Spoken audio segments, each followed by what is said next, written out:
بسم الله الرحمن الرحيم. السلام عليكم ورحمة الله وبركاته.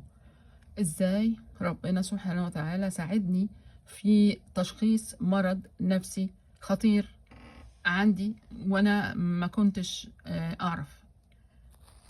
يعني لو انا كنت بعد ما عرفت ان انا عندي المرض ده، انا كنت في الشغل وكان في دواء جديد بيعملوا عليه اعلان، والشركة بتاع الاعلان او شركة الادوية يعني جايبينه يوروه لنا كصيادلة اول مرة قبل ما ينزل في التلفزيون. هما هنا بيعملوا اعلانات على الادوية، فانا شفت الفيديو، انا ذهلت يعني كل الاعراض اللي موجودة عندي كلها.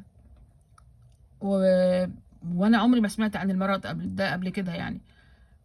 فطبعا ده كان من فترة، يعني ده كان من اكتر من 20 سنة او 25 سنة. ف فاللي حصل بعد كده ان انا ونتيجة للمرض برضو ان انا ربنا كرمني ورحت على طول قدمت استقالتي ورحت على البيت، وبدأت ان انا اتواصل مع دكاترة او حاجة زي كده علشان يعني اتعالج. وكمان انا قلت انا جاهزة، قلت لهم انا عندي كذا.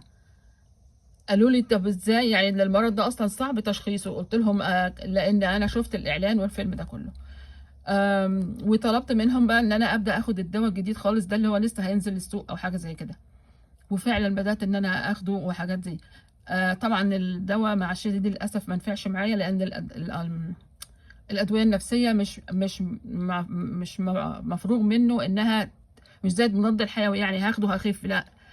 فالمهم قعدت انا في الموضوع ده سنين. بعد كده قعدت حوالي 10 سنين اخد في دواء، وبعدين ما يمشيش معايا وبطله والفيلم ده كله.